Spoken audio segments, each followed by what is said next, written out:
Hey, what's up, everybody? On this week's Sportlight Podcast, Dustin and I dive into the results of a survey that we did with the young people that we've presented to this year. They talk about the one thing that they think is the biggest concern at their school, and they talk about the two E4A principles that they think resonated the most with them. It's super interesting to get a window into what they're thinking and experiencing and how the principles of especially for athletes could help. We think you'll really enjoy it.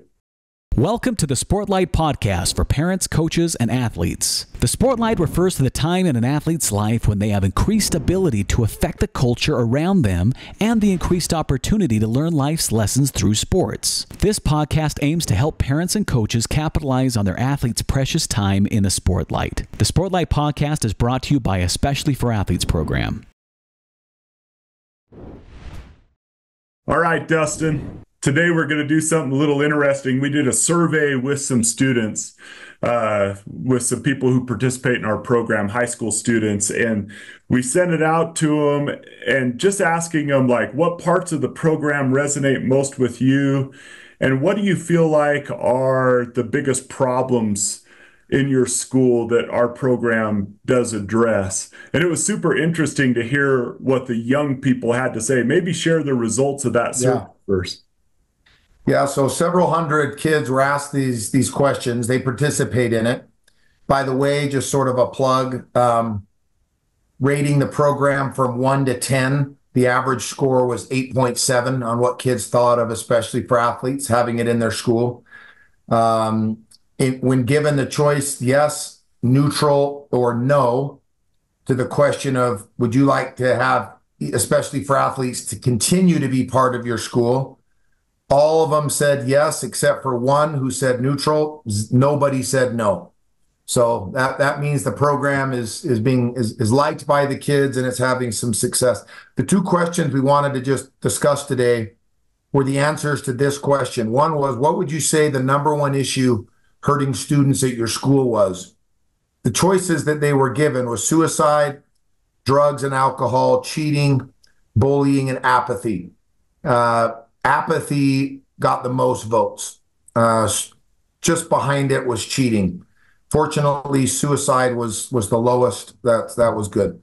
To this question, which of the core four E4A principles helped you the most? Their options were win the hour, seek to bless, not impress, compete without contempt, and resiliency. Those are the four principles. They're in our book. They're the chapters of the Sportlight book. That question, seek to bless, not impress, and win the hour, got about 85% of the votes, with compete without contempt and resiliency getting the rest. So I thought that it was interesting, and we wanted to kind of discuss that, man, a lot of kids really take to the principles of winning the hour and seeking to bless, not impress, but the same kids feel like apathy, which is sort of contrary to winning the hour, because winning the hour would mean that you weren't apathetic, you were motivated and, and taking advantage of time. So I thought that was interesting and probably not just ironic that those were the two answers. Kids know they need to be more efficient with their days, or the win the hour principle wouldn't have stuck out to them as much. And I think kids know that the seek to bless, not impress idea is something that's hard nowadays because it's very much, especially on social media, how do I impress people? How do I make people think that I'm doing maybe better than I am? And they see apathy all around them. They see kids who just probably, I think, maybe given up on the fact that I'm never going to be as good as I'm supposed to be, as good as they are, as good as mom and dad may say that I am. I don't believe it myself, so whatever. I don't care. Just get me through school.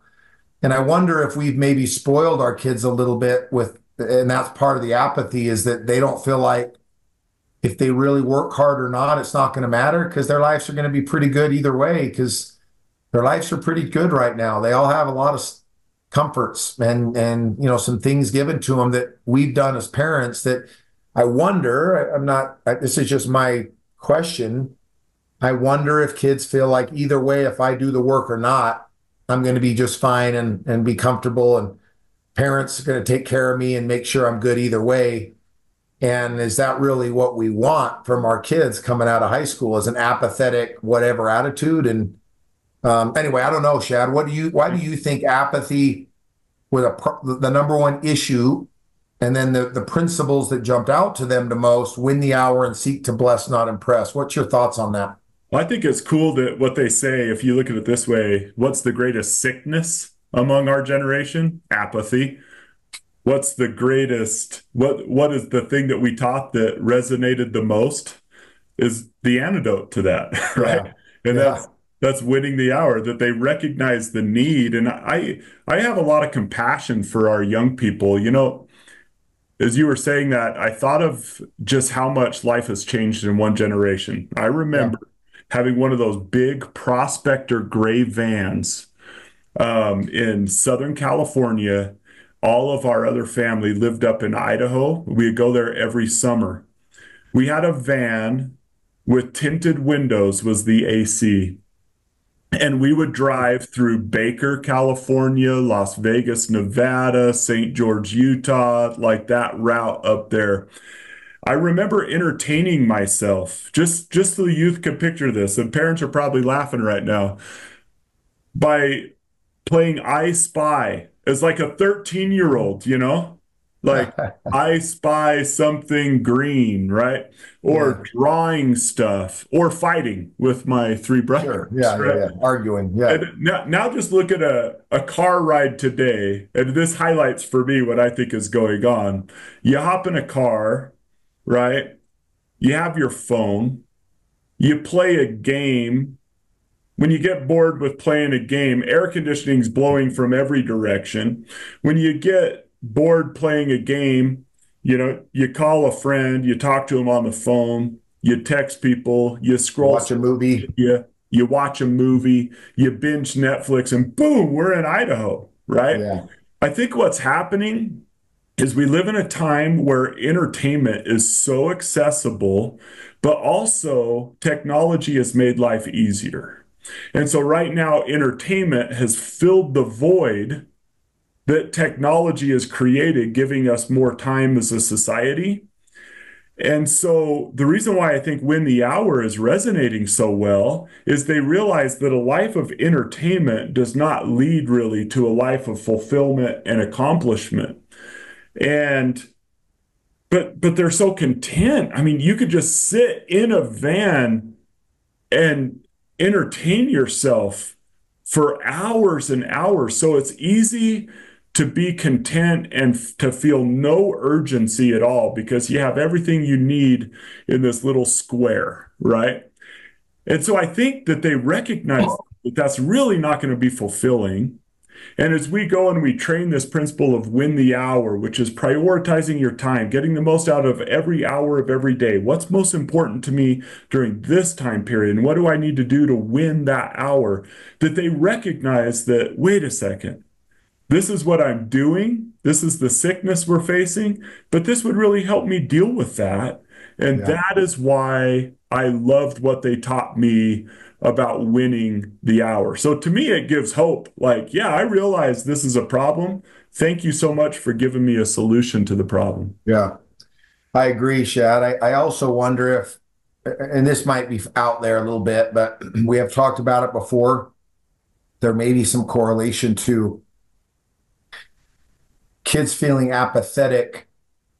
I wonder if there's ever the feeling that, you know, that from our kids' own posts online, celebrating only the positive things, the victories, highlighting and posting of victories and successes, combined with parents doing the same thing, mom and dad posting only the successes, only the victories, that we create this this version, or this, you know, this false reality of our son or daughter being so good and so successful all the time.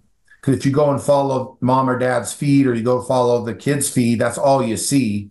Mm-hmm. That I wonder if the kid maybe then, when they realize really the truth, that they're maybe not as good as they're telling everybody they are, or as mom and dad have said they are, that there might be a little feeling of, look, I'm never going to make it. I'm never going to live up to what I'm being marketed as.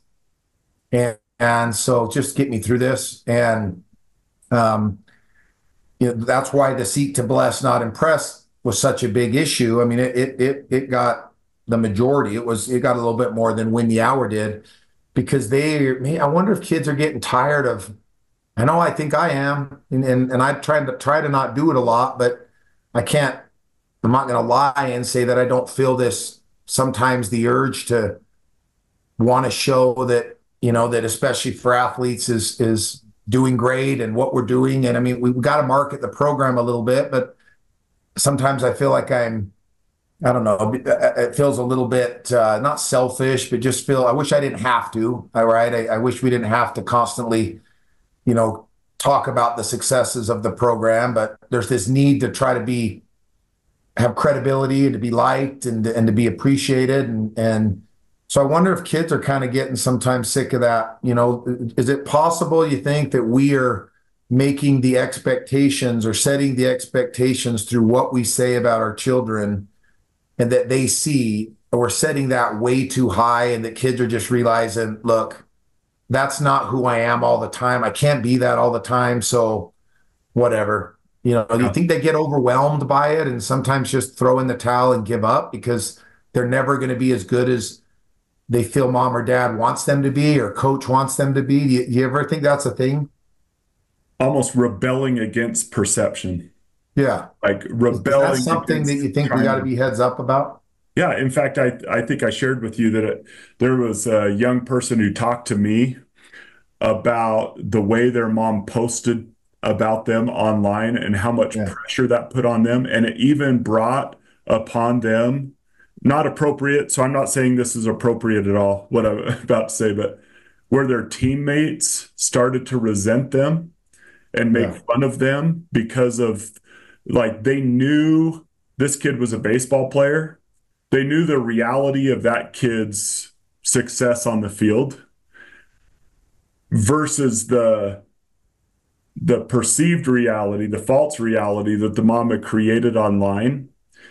And this kid started to feel pressure to have good games because he felt like his mom was only posting stuff, his successes, his hits, his like great plays and things like that. And then she would say things about it and describe him in ways that teammates were like, dude, come on, man. You're not that good. So the pressure he started to feel, he would have just been a solid contributor on his team. But then his mom was trying to convince the world that this kid was the next coming of Alex Rodriguez, right? Yeah. And then his teammates began to resent him. So this kid started to feel this pressure to the point that he wanted to quit baseball. This pressure that I need to live up to what my mom says I am online so my teammates will stop teasing me about not being that.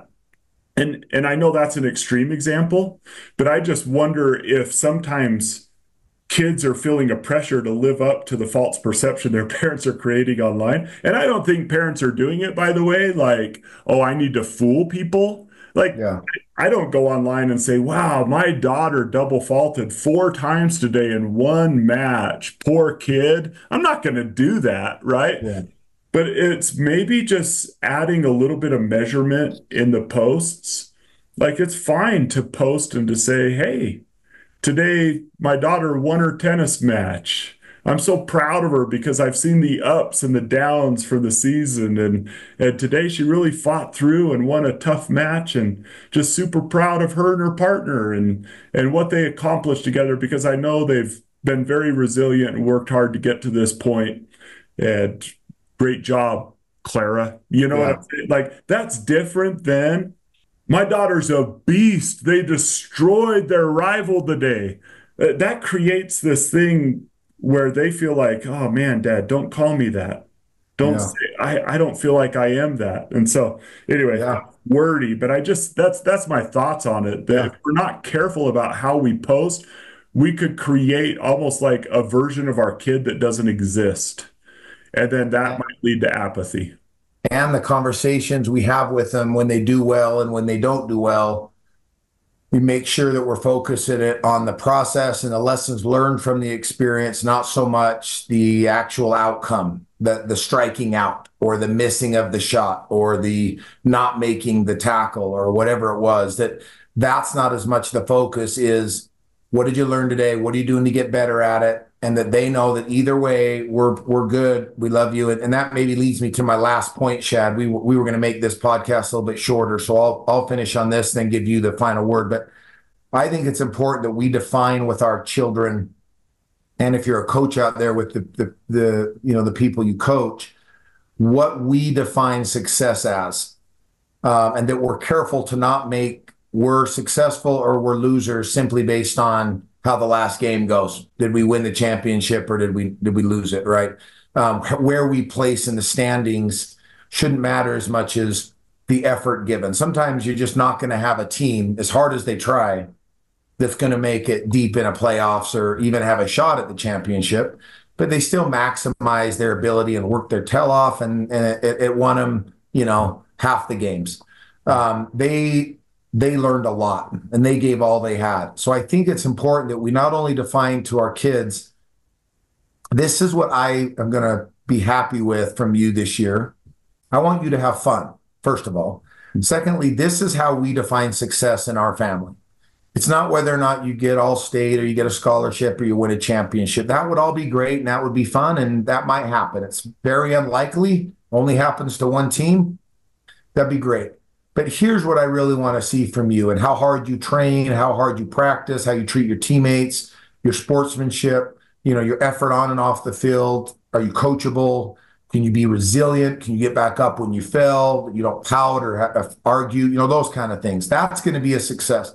And then to the second point to that is, what do our kids view success as, right? Do they share the same thought, or are they only focused on feeling like, well, the only way I truly, honestly feel like I'm successful is if I am all state and I get the scholarship, or you're proud of me, mom and dad. And I think you're really only proud of me when I can make your Instagram feed or I can make your Facebook page. That's when I really feel you're proud of me, because you brag about me and talk about me to everybody that you know, going back to high school kids, people who still, find out, how you're doing, so many people that you push me out in front of.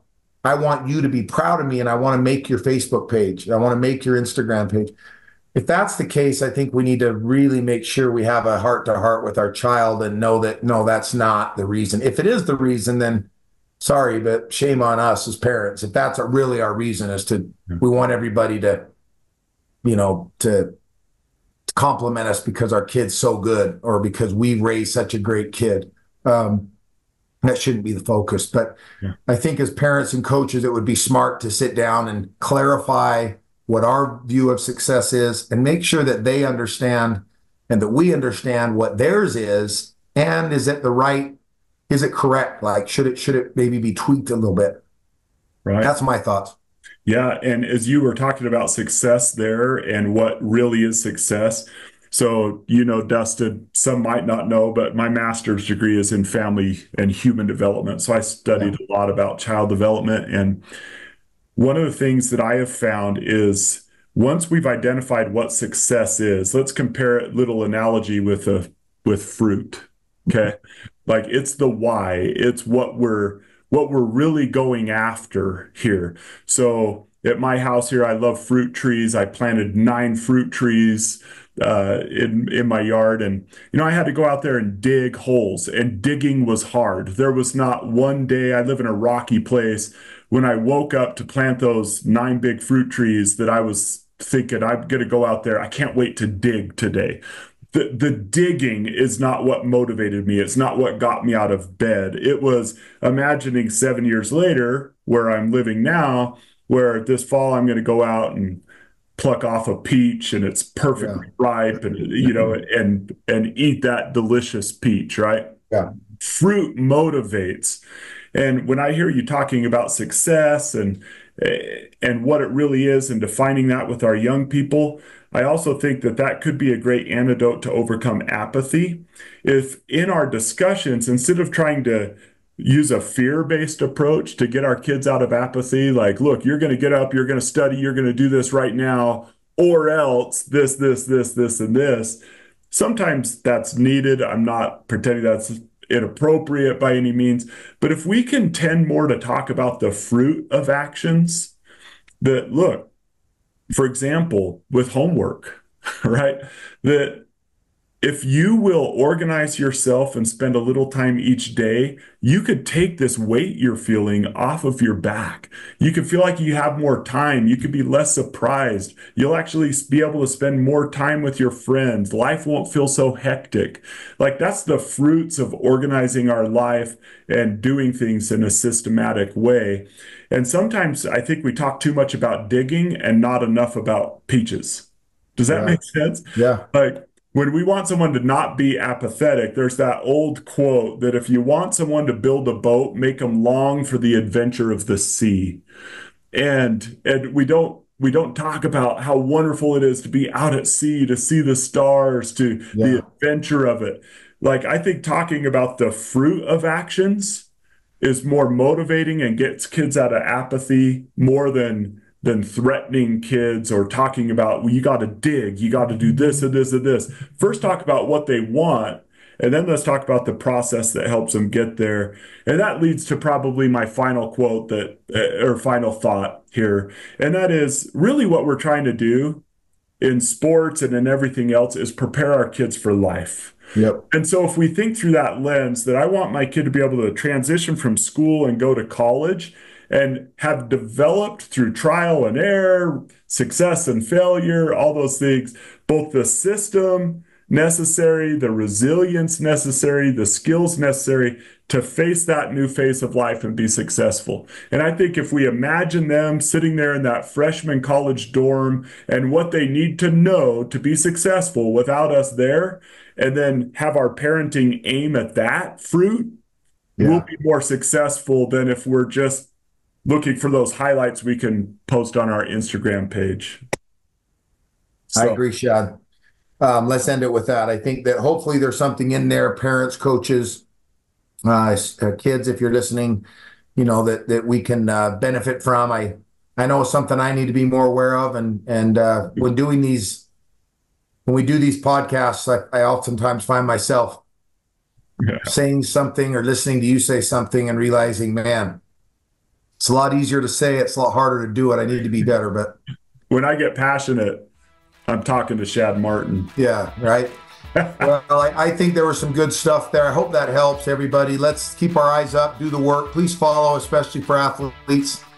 If you wouldn't mind, if you like the podcast, please share it, let other people know. And if you think we could help your team or the school that your child goes to, please help us get into the school or in front of the team. That's what we try to do year round is help young people and parents and coaches learn how to navigate the pressures of the spotlight, how to use it in a positive way to do good by living with their eyes up and doing the work. So we hope you'll do that. Appreciate you joining us. Have a great week. Eyes up, do the work. This has been the Sportlight Podcast from Especially for Athletes, sponsored by Coca-Cola. You can learn more about Especially for Athletes by visiting the website at especiallyforathletes.org. You can also learn more about the book, The Sportlight, by Shad Martin and Dustin Smith at especiallyforathletes.org/book.